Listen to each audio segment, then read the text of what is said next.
हरे कृष्णा। तो आज श्रील लोकनाथ गोस्वामी का तिरुभाव तिथि महोत्सव है। श्रील लोकनाथ गोस्वामी जो कि आ, महाप्रभु के द्वारा भेजे गए सबसे पहले भक्त थे जो वृंदावन में गए थे। महाप्रभु ने रूप गोस्वामी और सनातन गोस्वामी को वृंदावन में भेजा था। क्यों भेजे थे? लुप्त तीर्थ उद्धार। उस समय वृंदावन के सारे तीर्थ जो है, मतलब वृंदावन के जितने लीला स्थली है भगवान के, वो सब लुप्त हो चुके थे। तो उसका उद्धार करने के लिए रूप गोस्वामी और सनातन गोस्वामी को श्री चैतन्य महाप्रभु ने शक्ति प्रदान करके, शक्ति का आवेश करके वहां भेजा था कि आप लोग जाओ, वहां जाके वृंदावन के सारे तीर्थों का उद्धार करो जो लुप्त हो चुके हैं। और ये काम स्वयं महाप्रभु ने शुरू किया था। जब महाप्रभु वृंदावन आए थे, महाप्रभु वृंदावन आके वो खुद वो सब तीर्थ को, वो सब लीलास्थली को, कृष्ण की लीलास्थली को दिखाए थे कि ये है राधा कुंड। राधा कुंड उस समय एक एक मतलब क्या है वो, धान के खेत बन गए थे। धान मतलब जानते हैं आप? चावल। ठीक है, धान खेत बन गया था, थोड़ा सा पानी था। तो चैतन्य महाप्रभु आए और उस पानी में वहां पे लोटे लगाने शुरू किए। तो सब लोग थोड़ा अचंभित हो गए, क्या हुआ क्या हुआ। तो महाप्रभु ने कहा ये ही है वो राधा कुंड।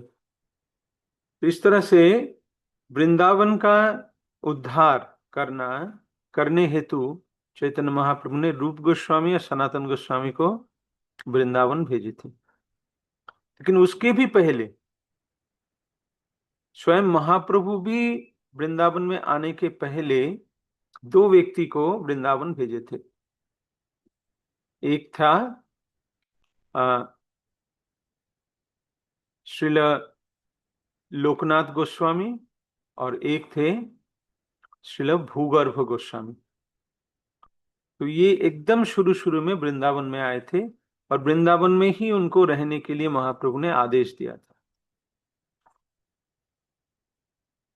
तो जैसे मैंने आज जापा टॉक में आपको दिखा रहा था, वो वहां पे गुरु महाराज दिखा रहे थे कि खदीर वन में, जो कि वृंदावन और वर्सना के बीच आता है, वहां पे उनका भजन स्थली है। वहां पे उनके समाधि भी है और उनके सेवित विग्रह है राधा विनोद, जो कि जयपुर में स्थित है। हम पिछले बार जब गए थे जयपुर में, हम वो विग्रह का दर्शन किया था। राधा विनोद, राधा गोविंद जी जो कि श्री रूप गोस्वामी के, वो भी वहां पे स्थित है। तो इस तरह से लोकनाथ गोस्वामी वो वृंदावन में रहते थे। और बाद में नरोत्तम दास ठाकुर, जब चैतन्य महाप्रभु अप्रकट हो गए, अप्रकट होने के पहले चैतन्य महाप्रभु ने जब बांग्लादेश गए थे, मतलब आज का बांग्लादेश, उस समय तो वो बांग्ला में ही रहता था, वो भारत में ही, भारत का ही एक अंग था बांग्लादेश। तो वहां पे पद्मा नदी की तट पे चैतन्य महाप्रभु वहां पे आ, कृष्ण प्रेम को देवी पद्मा के पास धरोहर के रूप में छोड़ के गया था। एक अद्भुत कहानी है नरोत्तम दास ठाकुर की। वो आज हम नहीं बताएंगे क्योंकि वो बताने जाएंगे तो वो ही एक कहानी, अलग से कहानी है। नरोत्तम दास ठाकुर के आने के पहले, जन्म के पहले, चैतन्य महाप्रभु जब वहां गए, वहां जाके पुकारने लगे नरोत्तम नरोत्तम। तो सबने थोड़ा, सब थोड़ा ये हो गए कि नरोत्तम कौन है, हमारे ग्रुप में तो कोई नरोत्तम नाम का कोई नहीं है। फिर महाप्रभु ने कहा कि ऐसा एक व्यक्ति आएगा जिसका नाम होगा नरोत्तम। और जब पद्मा देवी के पास, मतलब वो नदी, पद्मा नदी को महाप्रभु अपने कृष्ण प्रेम वहां पे संचित करके रखे हैं कि आपके पास मैं छोड़ के जा रहा हूं, नरोत्तम आएगा और आप उनको ये प्रेम अर्पित करना मेरी तरफ से। तो पद्मा देवी ने सोचा, मतलब पद्मा देवी मतलब पद्मा नदी जो है वो एक देवी ही है। तो उन्होंने सोचा कि मैं कैसे पहचानूं प्रभु। तो जब पद्मा देवी पद्मा नदी में महाप्रभु स्नान करने गए, तो महाप्रभु की स्पर्श से, चरण स्पर्श होते ही पद्मा देवी इतने आनंदित हो गए कि उसमें पानी की लहरें इतनी ज्यादा जोर जोर बढ़ गया, इतना ज्यादा लहरें उठने लगे कि वो तट को प्लावित कर दिया। समझ रहे हैं? महाप्रभु की चरण स्पर्श होते ही पद्मा देवी को इतने आनंद हुआ कि वो इतने नाचने लगे कि तट को प्लावित करते हुए पूरा आसपास की इलाका पूरा प्लावित कर दिया पानियों से। तो फिर महाप्रभु ने कहा कि जैसे आपको मेरी स्पर्श से इतना आनंद हो रहा है, ऐसे एक व्यक्ति आएगा जिसके स्पर्श से आपको ऐसे ही आनंद की प्राप्ति होगी, वो होगा नरोत्तम। और आप उनको ये प्रेम में जो आपके पास छोड़ के जा रहा हूं, ये उनको अर्पित करना। तो बाद में नरोत्तम दास ठाकुर की जब आविर्भाव हुआ, ये नरोत्तम दास ठाकुर के बारे में हम क्यों बोल रहे हैं? क्योंकि नरोत्तम दास ठाकुर की श्रील गुरुदेव है श्रील लोकनाथ गोस्वामी, है ना। तो नरोत्तम दास ठाकुर की आविर्भाव चैतन्य महाप्रभु की अप्रकट होने के बाद हुआ। और नरोत्तम दास ठाकुर जब एक दिन पद्मा नदी में नहाने गए, उनकी स्पर्श होते ही पद्मा देवी की मन में वही प्रेम का आस्वादन होने लगा और वो बहुत उद्वेलित हो गए और बहुत जोर जोर से उनमें तरंग उठने लगे। तो पद्मा देवी ने समझ लिया कि यही है नरोत्तम, और नरोत्तम को वो जो कृष्ण प्रेम है, वो कृष्ण प्रेम उनको अर्पित कर दिया। ये कृष्ण प्रेम मतलब एक कैसा है? ये एक वस्तु है, वस्तु के रूप में महाप्रभु छोड़ के गए हैं, और वो दुर्लभ वस्तु वो नरोत्तम दास ठाकुर को, नरोत्तम को प्रदान किया। करते ही नरोत्तम दिखने में तो बहुत सुंदर है, वो एकदम बहुत सुंदर उनका शरीर दिखने में है, लेकिन वो गोरे नहीं थे, वो थे काले। लेकिन जब भी उनको ये कृष्ण प्रेम प्रदान किया, उनका शरीर पूरा गोरा हो गया। फिर उनकी माता पिता वहां आ गए, ये क्या हुआ, क्या? लोग के पास तो खबर चले जाते हैं ना कि ऐसे आपके पुत्र ने जब भी नदी में प्रवेश किया और नदी में इतनी तरंगे उठने लगे, चारों दिक प्लावित हो गए। तो माता पिता का डर होगा कि मेरा पुत्र का क्या हुआ, मेरा पुत्र। तो दौड़ के आए, दौड़ के, मेरा पुत्र कहाँ है, पुत्र कहाँ है, नरोत्तम नरोत्तम। ठीक है, लेकिन समझ नहीं पा रहे कहाँ गए। तो नरोत्तम ने कहा, हे माते, हे पीते, हे पिता, मैं तो यही हूँ, आप क्यों नहीं ऐसे हो रहे? तो अरे ये तो एकदम पूरा गोरा हो गया है, ये तो हमारा बेटा तो जा था, वो तो काला था, ये गोरा कैसे हो गया है? उनको कृष्ण प्रेम की प्राप्ति होने से वो पूरा गोरा होता। तो ऐसे व्यक्तित्व जो है नरोत्तम दास ठाकुर, जिसको स्वयं महाप्रभु ने अपना कृष्ण प्रेम प्रदान किया, वो नरोत्तम दास ठाकुर दीक्षा लेने के लिए जाते हैं लोकनाथ गोस्वामी के पास वृंदावन में। कहाँ बांग्लादेश और कहाँ वृंदावन। हम लोग दीक्षा के लिए, गुरुदेव अगर कहीं कहते हैं कि आ जाओ वृंदावन में, तो हम सोचते हैं अरे वृंदावन में जाएंगे तो हमारा 2 दिन का ऑफिस छूट जाएगा, तो एक दिन में कर लेते हैं। जिस दिन जाते हैं दीक्षा लेके, उस दिन ही शाम को ट्रेन पकड़ के पले भाग आते हैं, है ना। तो हमारे गुरु के प्रति कैसी श्रद्धा है, और आ, ऐसे जो हमारे परंपरा आचार्य हैं उनका कितनी श्रद्धा है। वो दीक्षा लेने के लिए उनको आदेश हुआ कि आप लोकनाथ गोस्वामी के पास जाओ। तो लोकनाथ गोस्वामी को ढूंढते हुए वो कहाँ गए? वृंदावन गए और वृंदावन जाके देखे कि लोकनाथ गोस्वामी अकेले में निर्जन भजन करते थे। वो किसी के साथ, उस समय तो वृंदावन मानो कि आज से महाप्रभु के जाने की भी पहले का बात है, वैसे ही वो एकदम निर्जन स्थान ही है। और वो भूगर्भ गोस्वामी और लोकनाथ गोस्वामी वही आपस में दोनों आपस में थोड़ा संग करते थे और निर्जन भजन करते थे। तो उनके पास नरोत्तम दास ठाकुर पहुंचे और पहुंच के कहे कि हे प्रभु, मैं आपसे दीक्षा लेना चाहता हूं, क्या कृपा करके आप मुझे शिष्य के रूप में ग्रहण करेंगे? तो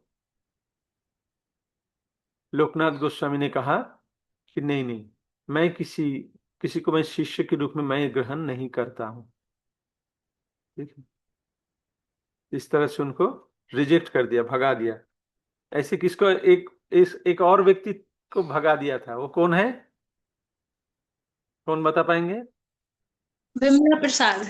हाँ, बिमला प्रसाद को। बिमला प्रसाद को गौर किशोर दास बाबा जी महाराज ने भी ऐसे भगा दिया था कि नहीं नहीं, हम आपको नहीं कर सकते, हम किसी का गुरु नहीं है, हम किसी को शिष्य के रूप में ग्रहण नहीं करते। तो लोकनाथ गोस्वामी ने भी उनको ठुकरा दिया। वो दुखी हो गए, लेकिन वो छोड़े नहीं, वो गुरुदेव के पास फिर जाते रहे। तो थोड़ा वो क्रोध दिखाया उनके ऊपर कि अरे तुम मेरे पास क्यों आते हो, मैं बोला ना मैं किसी को शिष्य नहीं बनाता हूं, चले जाओ यहां से। ये उनकी परीक्षा ले रहे थे, जैसे गौर किशोर दास बाबा जी महाराज विमला प्रसाद की परीक्षा ले रहे थे। तो नरोत्तम दास ठाकुर ने क्या किया, वो हम लोग को अगर ऐसे कह देते हैं तो क्या होगा, इस्कॉन जाना ही छोड़ देंगे। अरे हम ऐसे फलाना फलाना व्यक्ति हैं, हम गए दीक्षा लेने के लिए, गुरु का उद्धार मेरे, हम गुरु के शिष्य बनेंगे तो गुरु का उद्धार हो जाएगा, हम इतने बड़े लोग हैं।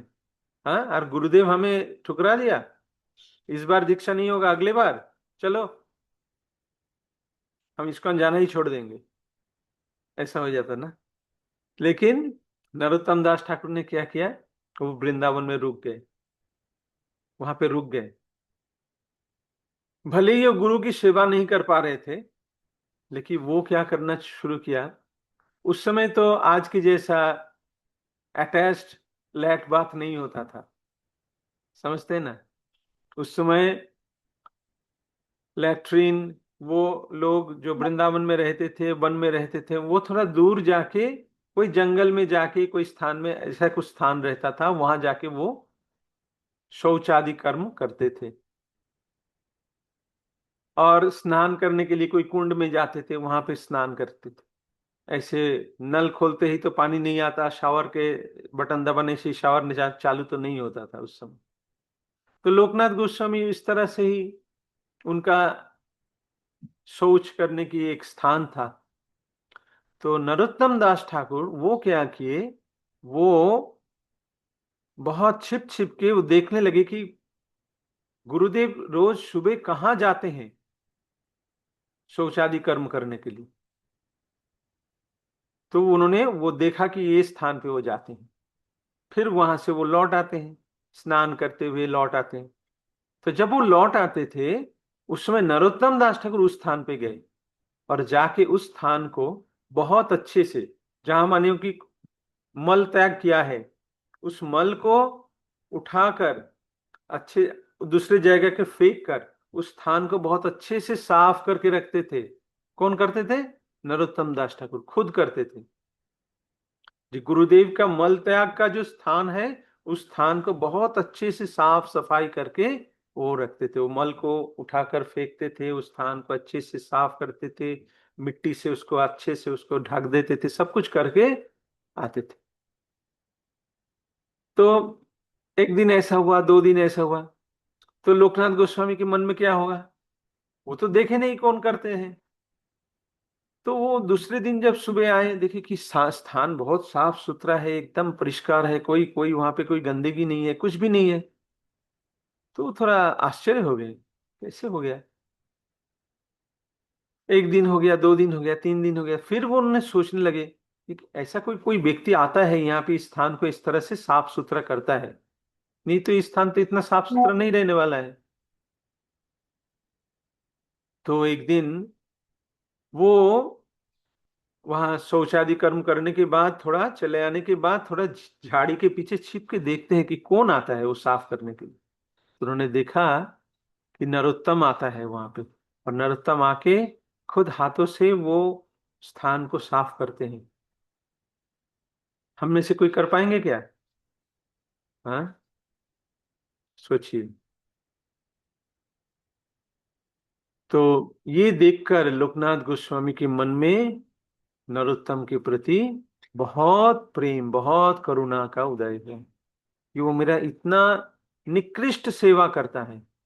मतलब सेवा, हम लोग सेवा क्या चाहते हैं कि गुरुदेव के चरण दबाएंगे, ये सेवा करेंगे, गुरुदेव को खाना परोसेंगे, गुरुदेव के लिए ये करेंगे, वो करेंगे, ये सब करेंगे, लेकिन गुरुदेव का लेट्रिन साफ करेंगे। और वो भी आज के जैसा लेट्रिन नहीं है। मतलब मल को उठा के फेंकना पड़ेगा, और उस स्थान को मिट्टी से उसको अच्छे से ये करना पड़ेगा। ऐसा सेवा कौन करना चाहे? तो इतना निकृष्ट सेवा नरोत्तम दास ठाकुर लोकनाथ गोस्वामी के करते थे। ये देखकर लोकनाथ गोस्वामी बहुत मन ही मन बहुत संतुष्ट हो गए, और उन्होंने नरोत्तम दास ठाकुर को अपने शिष्य के रूप में ग्रहण किया। तो ऐसी है। और जो नरोत्तम दास ठाकुर उनका एकलौता शिष्य था, और कोई शिष्य नहीं था।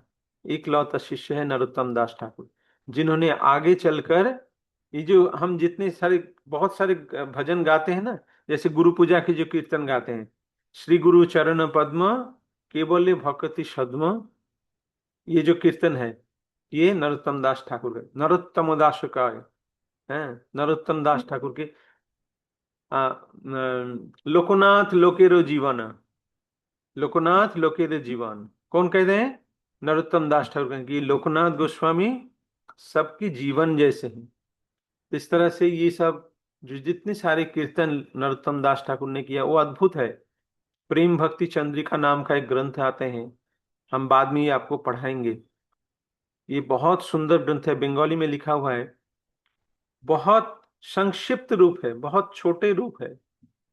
गौर किशोर दास बाबा जी महाराज के पास जो भी जाता था और कहता था कि बाबा जी महाराज, आ, हमें कुछ मार्गदर्शन दीजिए, तो गौर किशोर दास बाबा जी महाराज कहते थे कि ये 4 आना पैसा है। 4 आना, 4 आना मतलब समझते हैं? 4 आना, आज के लोग तो 4 आना समझते नहीं है।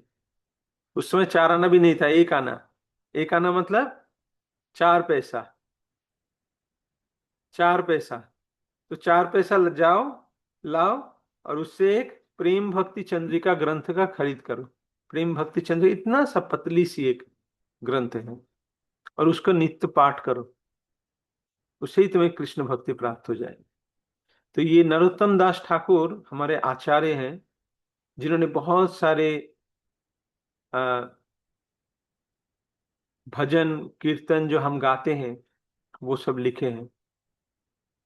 और बाद में ये जो रूप गोस्वामी, सनातन गोस्वामी, 6 गोस्वामी के द्वारा लिखे गए जितने सारे ग्रंथ है, ये ग्रंथ का बुक डिस्ट्रीब्यूशन ये नरोत्तम दास ठाकुर, श्रीनिवास आचार्य और श्यामानंद पंडित, श्यामानंद प्रभु, ये तीनों मिलकर करने के लिए निकले थे। मतलब ये बुक डिस्ट्रीब्यूशन का शुरुआत हुआ था ये नरोत्तम दास ठाकुर के समय से, वो खुद करने लगे, चालू किए थे। तो ये है लोकनाथ गोस्वामी का संक्षिप्त, एकदम संक्षिप्त मैंने आपको बताया है, क्योंकि ये बहुत बड़ी कहानी है। मैं किसी एक दिन आपको इसका पूरा ये, वो 2-3 दिन लग जाएगा उसको पूरा सुनाने में। उसको हम धीरे धीरे आपको पढ़ाएंगे, सुनाएंगे। तो ऐसे श्री लोकनाथ गोस्वामी का आज है तिरोभाव तिथि महोत्सव। अभी हम लोग सोचते होंगे, कोई कोई सोचते होते हैं कि अरे हम तो आए थे यहाँ पे कुछ भगवान की कथा सुनने, और आपने सुना दिया है वो लोकनाथ गोस्वामी का जीवन सुना दिया। इससे अच्छा होता कि हमें कुछ भगवान की कथा सुनने को आता। भगवान की भक्त भागवत है। भागवत दो प्रकार के होते हैं। एक होता है ग्रंथ भागवत, जो हम श्रीमद् भागवत हैं, और दूसरा होता है व्यक्ति भागवत, जो एक व्यक्ति होता है। तो ये ग्रंथ भागवत और व्यक्ति भागवत में कोई अंतर नहीं है, दोनों ही एक फल प्रदान कर सकते हैं।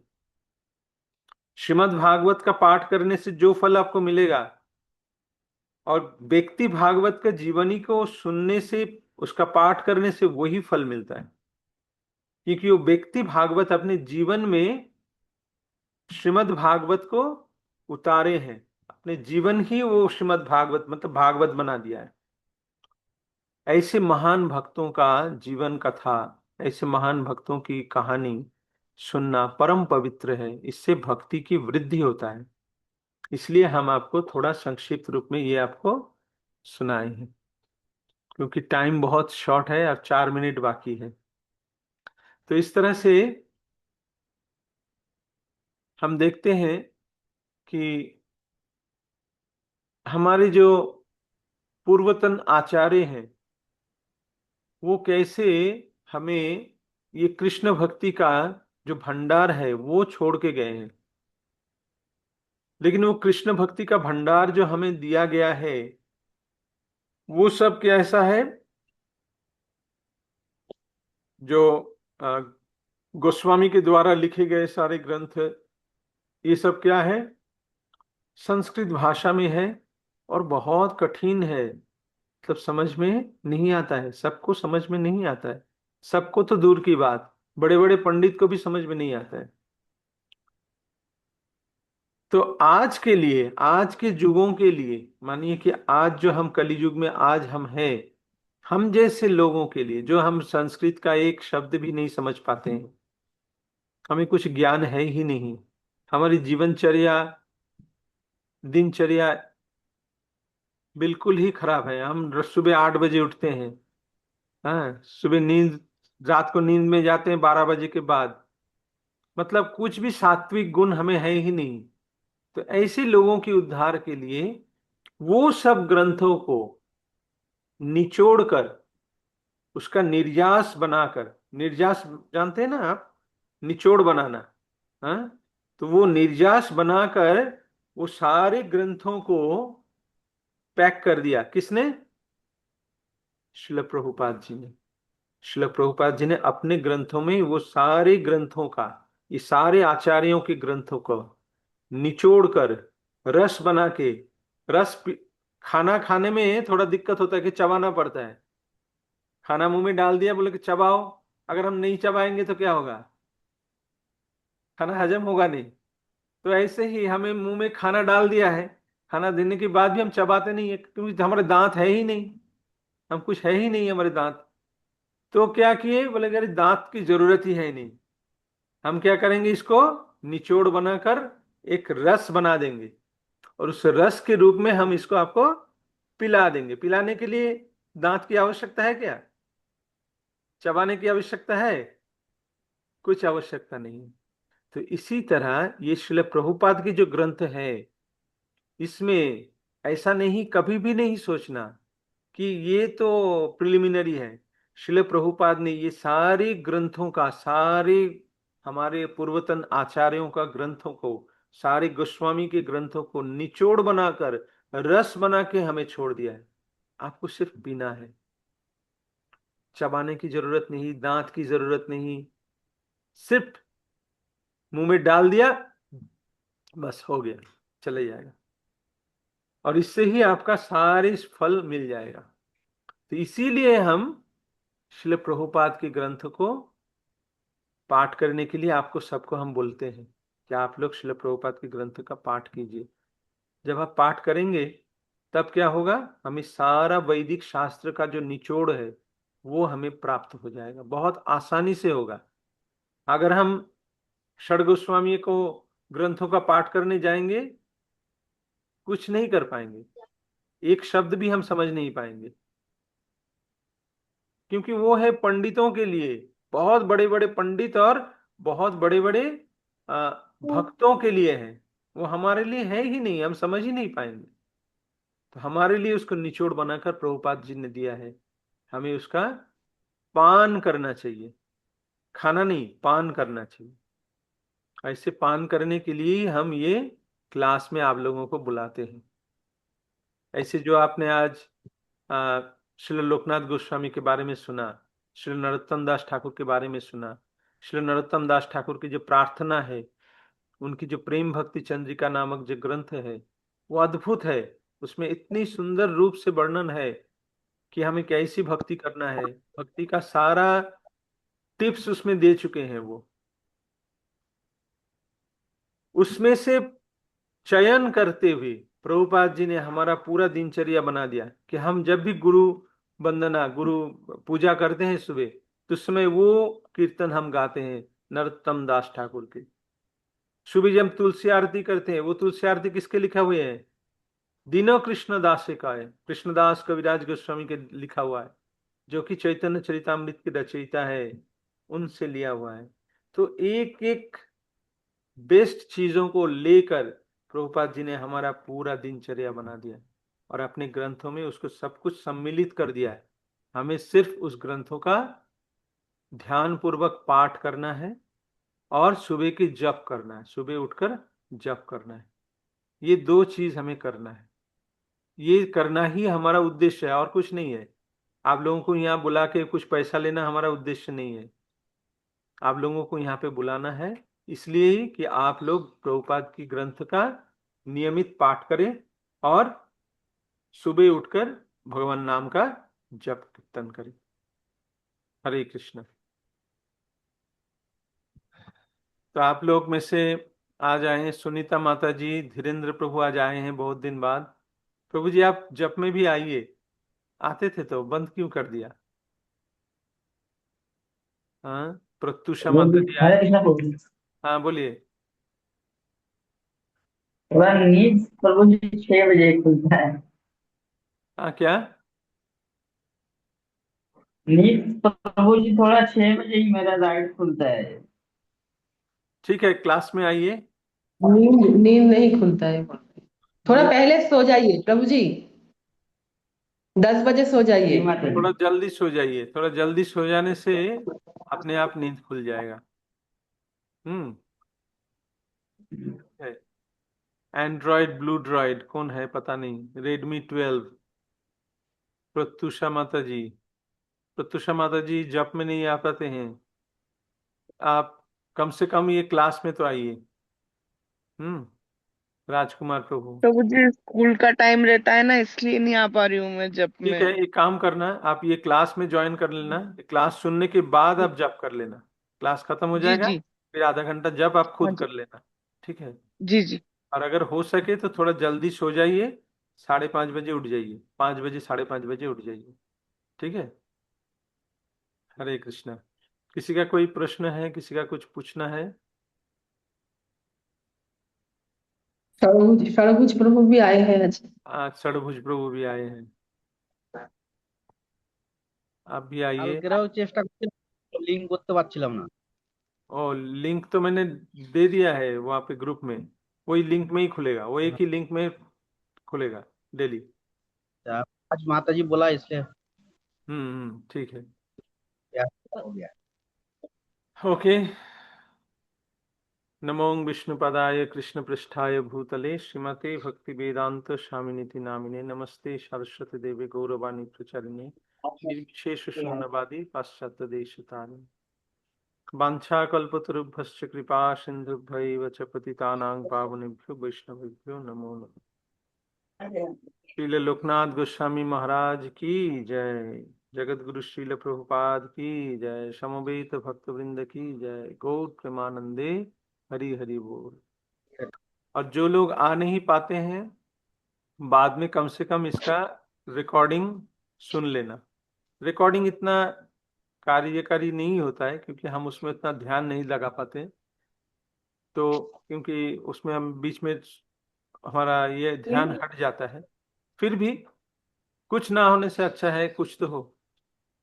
अगर आपको किसी दिन मिस हो जाता है तो उसका रिकॉर्डिंग आप लोग सुनो। हरे कृष्णा। सबको क्लास में ज्वाइन करने के लिए बोलिए हरि बोल।